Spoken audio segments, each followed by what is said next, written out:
Bwana Yesu asifiwe, wapendwa watazamaji wetu wa Esther Masanja TV. Popote mnapotazama, Mungu awabariki sana. Tunashukuru kwa uaminifu wenu ambao mnakuwa kila siku mkitutazama na kufuatilia vipindi vyetu. Lakini pia shukurue Mungu kwa sababu yako ambao unaendelea kusapoti injili hii zinawafikia watu wengine. Uwe tu unajitahidi sana kufanya kwamba unapoona kipindi kama hichi, unapojifunza mfuadie mwingine, share kwa wengine nao wazidi kujifunza. Unajua sio sote tutakaa mbele ya kamera na kusema, lakini unapofanya hivyo tayari unafanya injili kwa ukubwa sana. Mungu akubariki sana. Ni kipindi chetu tena kinachokujia kila siku alfajiri cha Amka na Neno. Najua neno la Bwana linasema kwamba Daudi anasema katika neno lake kwamba neno lako ni taa ya miguu yangu na mwanga wa njia yangu. Kwa hiyo neno la Bwana kila siku linapokujia linakuwa kama taa kwa miguu yako. Yaani linaangaza miguu yako, linakuambia hapa ufanye nini, hapa utembeeje. Unajua kama unakuwa mtu wa kushika neno la Bwana au utajikwaa. Watu wengi wanajikwaa tu kwa sababu hawajui kumsikiliza Mungu anasema nini. Na ndio maana watu wanaokamatwa na magonjwa kama virusi vya ukimwi ni watu hawakutulia wa kumsikiliza Bwana aliposema wasifanye uzinzi wao wakafanya. Watu wanakuta wanaiba, wanashikwa, ni watu hawajasikiliza Mungu amesema nini. Umejikuta biashara yako haiendi au kumsikiliza Mungu about your business. Haujamsikiliza Mungu kwa ajili ya biashara yako. Haujamsikiliza Mungu kwa ajili ya mume wako, kwa ajili ya mke wako, kwa ajili ya kazi yako, na ndio maana unakuta vitu vinaenda. Lakini neno lako kusema na mwanga wa njia yangu. Ndio nasema neno lako pia ni mwanga wa njia yangu. Kwa njia unazopitia ukilishika neno la Bwana ama ukitembea katika hiyo njia ukiwa na neno la Bwana linakupeleka sehemu sahihi. Kwa hiyo kila siku kipindi kitakuwa kinakujia hiki cha Amka na Neno. Bwana kubariki. Wakati tunaenda kwenye somo letu, acha niombe. Baba, ninakushukuru sana kwa sababu ya neema na kibali ambacho umenipa asubuhi ya leo cha kusimama mbele ya watakatifu wako hawa. Asante Bwana kwa sababu ya neema yako Yesu Kristo, kwa sababu ya msikilizaji huyu ambaye amekuwa mwaminifu kukaa na kukusikiliza wewe. Tunajua bila wewe hatuwezi kitu chochote. Bwana ukaseme na watumishi wako, ukaseme nasi kupitia kile ambacho unaenda kukiachilia asubuhi ya leo. Ninatangaza Bwana kufungua masikio ya watumishi wako ya ndani kabisa, wakusikie kwa ukubwa na zaidi ya kawaida, lakini pia ukatupe utendaji katika kila tunachokisikia. Ninatangaza neema yako Yesu Kristo itakuwa pamoja nasi kuanzia sasa hivi, katika jina la Yesu Kristo naomba na kuamini, amen. Ni mtumishi wa Mungu Paul Kalenga, ninawashukuru sana. Tutaendelea na somo letu ambalo tulianza nalo kipindi kile ambacho tulisema ili Mungu akuheshimishe. Ndio somo tulikuwa nalo tangu kipindi wiki iliyopita, ili Mungu akuheshimishe. Tulikuwa tunasema kwamba kuna vitu ambavyo vinatakiwa uvifanye ili Mungu akuheshimishe. Na kwa somo iliyopita nilikuwa nazungumza na watu nikawaambia kwamba inatakiwa umbebe Yesu. Utakapombeba Yesu, huyo Yesu atakuheshimisha. Huyo Yesu, unajua watu hawatakuheshimu wewe, lakini wataheshimu Yesu anayembeba. Ndio ilikuwa pointi ya kwanza, lakini ashukuriwe Mungu sababu leo nitaendeleza pointi nyingine nyingi. Sawa, Bwana Yesu asifiwe sana. Ili Mungu akuheshimishe. Nakumbuka ilikuwa wiki iliyopita nikazungumza ili Yesu akuheshimishe kuna vitu lazima uvifanye. Na kitu cha kwanza nilichokuwa nakizungumzia siku ile nilikuwa nasema kwamba inatakiwa uwe umembeba Yesu. Ukimbeba Yesu, Yesu atakuheshimisha. Tukasoma katika kitabu kile ambacho tulisikia habari ya punda, katika kitabu cha Mathayo ambapo Yesu anawatuma watumishi wake wakamfungue punda sehemu. Punda ambaye alikuwa amekaa kijiji, sababu anawaambia nendeni kijiji kinachotukabili. Yaani ni kijiji ambacho ni kijiji. Tunaposema kijiji unakijua kabisa ni kijiji. Lakini kupitia hicho kijiji mtamkuta punda na mwana punda wamefungwa. Hawa punda walikuwa wamefungwa sehemu, hawana lolote, hawana cha kufanya, na tujui mazingira hicho kijiji. Lakini alipofunguliwa huyo punda wakamleta kwa Yesu, Biblia inasema kwamba Yesu alipanda juu ya punda, na wakati alipoingia Yerusalemu watu wakatandaza nguo zao hapo, na walipotandaza nguo zao na majani, punda akapita, punda akaheshimika. Mimi hata Yesu aliposhuka kwenye huyo punda alionekana wa samani. Kuna sehemu alimpeleka, hawakumrudisha tena kijijini sababu alikuwa anabeba kitu cha samani.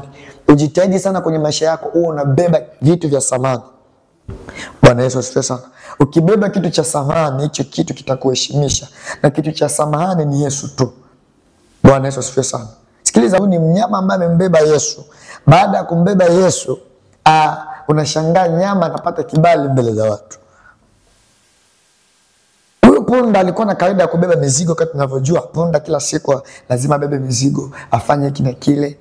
Kazi yake ni kubeba mizigo, kuchukua maji, kufanya hiki na kile. Yaani punda ndo kazi yake ni hizo, kama tunavyojua. Lakini Biblia inasema kwamba Yesu alipoagiza watu wamlete, alipokuja, punda akubeba tena mzigo, alibeba kitu cha samani ambacho ni Yesu. Na kupitia kumbeba Yesu, punda aliingia kwa shangwe. Wanapomshangilia Yesu, wanamshangilia na punda. Yesu atakaposhuka kwenye punda, huyo punda atampeleka sehemu nzuri. Punda atakapotembea kwenye vilivyotandazwa, ni punda ndo anatembea, sio Yesu. Kwa hiyo kuna vitu vingi ambavyo unavitafuta, lakini ukiwa na Yesu, kuna heshima unaitafuta, lakini ukiwa na Yesu unaipata. Kuna heshima kwa business, biashara yako unaitafuta, unataka labda Mungu akuinue kwa biashara, unataka labda Mungu akuheshimishe kwenye huduma unaifanya, na inawezekana wewe ni mchungaji, inawezekana wewe ni apostle, you are prophet, I don't know nini mchungaji, sijui singer, minister, wewe ni mtumishi wa Mungu, minister, mwimbaji, unahudumu, and whatever. Ukiwa na Yesu, Yesu atakipatia kibali na samani kile kitu ambacho umekibeba. Unaona, watu watamuona Yesu ndani yako wanapomshangilia yule Yesu. Unapofanya maajabu, unapofanya wanda, biashara yako unapoenda, ni Yesu ndani yako anajitukuza, lakini watu watakuona wewe. Bwana Yesu asifiwe sana. Taka sana kwenye maisha yako kumubeba Yesu. Taka sana kwenye maisha yako kumshikilia Yesu. Hii ni kitu nilikisema kwa wiki iliyopita, lakini niendelee kitu cha pili leo, pointi ya pili. Pointi ya kwanza ilikuwa hiyo. Pointi ya kwanza ilikuwa hiyo ambayo nilikuwa nazungumzia kuhusu kumbeba Yesu. Ya hiyo inakaa sana kwa maisha yetu ya kitumishi ya kiroho, maisha ya imani. Kwa mfano wale watu ni wahudumu wakubwa wa neno la Mungu, wahubiri. Ukiwa na Yesu, Yesu anapojitukuza ndani yako. Kwa sababu anasema kwamba mwana akiwainua mtakuwa huru kweli kweli. Ndio maana leo nitazungumzia pointi ya pili ambayo ya kwanza yake ilikuwa kumbeba Yesu. Lakini pointi ya pili leo nitazungumzia kuhusu pointi inayosema kukubali changamoto. Naposemea kukubali changamoto, watu wengi hapa wanakuwa wananielewa. Naposema kukubali changamoto, changamoto ni kitu ambacho kinafika kinyume ama kinapingana na ndoto yako, ama kinapingana na malengo yako. Kwa mfano wewe, harakati zako, wewe umekaa una mpango fulani, okay, naweza nikasema kwamba ni kitu ambacho kinapingana na mipango yako. Wewe umepanga, umeplan 1 2 3, lakini kuna kuja 27 9. Yaani vitu vinashinda kwenda jinsi ingeenda, lakini vinaenda tofauti. Hiyo ndio changamoto. Wewe unataka upate mtoto, lakini unashangaa mapoza uzae. Wewe unataka kama ni biashara yako iende, upate faida nzuri, utengeneze faida ili, lakini unakuta hamna. Unataka uwe na afya njema ili watafutie watoto wako, maisha ya familia yako, lakini unakuta hamna. Hizo ndio tunazoziita changamoto. Bwana Yesu asifiwe sana. Sasa pointi ya pili, ili Mungu akuheshimishe ama ili ufikie malengo yako wewe, lazima ukubali changamoto. Kubaliana na changamoto. Najua pasipo ukubali changamoto, na kwa niamini mimi, hautakuwa mtu wa ushindi, hautakuwa mtu wa kufikia heshima unayotafuta, hautakuwa mtu wa kufikia yale malengo unayotafuta. Najua sisi wote tunatafuta heshima, tunatafuta kuwa watu fulani hivi kwenye maisha. Kwa kuna vitu lazima uvifanye ambavyo cha kwanza ni kile kumbeba Yesu. Kwa sababu anasema mkiwa ndani yangu, kwa ile pointi ya kwanza, mkiwa ndani yangu na maneno yangu yakiwa ndani yenu, ndipo lolote mtakaloomba Bwana atawapa. Hiyo ni kwa pointi ya kwanza. Lakini kwa pointi ya pili, tunaposema kwamba faida ya pili ni kukubali changamoto, tutasoma kwanza kile kitabu cha Mwanzo sura 39 mstari wake wa 20. mstari wa 20 anasema kwamba mpaka 21, bwana wake akamtoa Yusufu akamtia gerezani, mahali walipofungwa wafungwa wa mfalme, naye akawamo humo gerezani. 21, lakini Bwana akawa pamoja na Yusufu akamfadhili, akampa kibali machoni pa mkuu wa gereza. Yusufu yanakutana nayo ni changamoto. Kama nilivyosema, changamoto ni vitu vinapingana na malengo, vinapingana na mipango, vinapingana na ndoto yako. Whatever, ndoto ya yoyote ile, yawezekana ni biashara yako nataka iwe, ndoa yako nataka iwe, ila kile unachokuta kinaenda kinyume, hiyo ndo changamoto. Ndo ambayo ilimkuta Yusufu. Huyu Yusufu, kumbuka, ni mtu ambaye ameota kwamba yeye nyota na mwezi na jua vinamsujudia, vinamuinamia. Lakini kinachoshangaza, jamaa wanaleta tafsiri ambao aliwaambia ndugu zake hao, anawaambia na baba yake. Anawaambia yani sisi tukuinamia wewe, wenyewe akaleta tafsiri. Yani ni dhahiri kwamba ndoto hiyo ilikuwa inamaanisha hivyo kama walivyotafsiri wao. Lakini ona sasa kinachomkuta Yusufu. Yusufu alichoota ni kingine, lakini anachoanza kukiona ni kitu kingine. Sawa? Anachoanza kukiona ni kitu kingine. Anachoanza kuna ni nini? Hawamsujudii lakini wanamuuza. Hawamsujudii lakini hawampendi. Kumsujudia mtu kwanza pia ni kumpenda, kwanza namkubali. Hawamkubali lakini wanafanyaje? Wanamchukia. Tunasikia? Kwa hiyo hivi vitu ni changamoto anaanza kukutana nayo. Yusufu anaanza kukutana na hizi changamoto kaza kwa kaza. Alifikiri akiwaambia wao watafanya hiki, lakini alipowaambia wao wanaenda kinyume. Bwana Yesu asifiwe sana. Kwa hiyo tayari kawa changamoto kwa Yusufu. Yusufu anaota atakuwa mtu mkubwa. Yusufu anaota atakuwa juu ya ndugu zake, lakini ndugu zake wanashinda kumsupport, ndugu zake wanamchukia. Tayari hiyo ikawa changamoto. Kama wewe tu na mimi tunaendelea hapo, ya kwamba Yusufu kitu anachokiona ni kitu tofauti na kitu ambacho alitarajia. Yeye alitarajia kwamba atakuta watu watamsapoti kwa maono yake ambayo aliona, watu wanamheshimu, lakini unakutana na Yusufu ambaye anapata upinzani mkubwa. Hiyo tayari ni changamoto. Sasa nini Yusufu anafanya? Yusufu wanamuuza. Baada ya kumuuza, alikwenda tena anasingiziwa. Nafikiri unajua vizuri habari. Anasingiziwa. Zile zote ni changamoto nakutana nazo.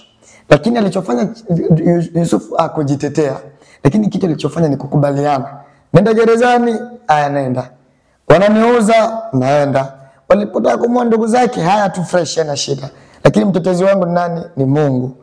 Unasikia? Huyu jamaa sasa anamuona Bwana kuwa mtetezi wake. Huyu jamaa panic. Lakini jamaa anaendelea kukabiliana na ile changamoto. Mwisho wa siku, kama tunavyojua, Yusufu akawa waziri mkuu. Tena kwenye nchi ambayo sio yake, hajazaliwa huko, hata wamjui. Anakuwa waziri mkuu. Matokeo ya Yusufu, matokeo ya kukabiliana na changamoto, ndio hayo ambayo anakuwa waziri mkuu. Kwa hiyo nataka nizungumze na wewe ya kwamba unapokabiliana na changamoto, watu wengi sana wamekabiliana na changamoto sana. Unapokabiliana na hiyo changamoto unayoipata, ni kitu cha kukupeleka kwenye utukufu. Changamoto inakujaje? Changamoto inakuja pale ambapo hata kazini kwako unapata upinzani, mabosi wenda wakupendi, vitu kama hivyo kwa unavipitia. Ndio vitu ambavyo vinasababisha wewe kuwa mkuu. Ndio vitu vinakupeleka katika ukuu. Unaleta idea kwenye familia, idea yako hata watu hawaioni. Unaleta biashara yako ni kama watu hawaijali. Ukiendelea kupambana, ukiendelea kupiga moyo konde, hapo ndipo Bwana atakapokutokea. Kwenye hizo kazi unazofanya. Kwenye hiyo utumishi ambao watu wanakudharau leo kanisani kwako, kwenye hiyo utumishi ambao watu hawakujali, wanaona kama fanya chochote, kwenye hiyo biashara ambao watu wanaona ni biashara ndogo, kwenye hiyo mume ambao watu wanamuona kwamba ni mume pungueni sijui upoje, kwenye hiyo watoto ambao wanaonekana ni watoto fulani hawana future, kupitia hiyo Bwana anaweza akakupeleka katika utukufu. Kwa unapopitia hizo changamoto, niamini mimi, ni kiashirio ya kwamba unaenda katika utukufu. Hebu muangalie wewe Lazaro. Wakati Lazaro anaoza, ndio hapo Yesu anakuja na anamfufua. Kumbuka aliambiwa ya kwamba Lazaro anaumwa, hajaenda.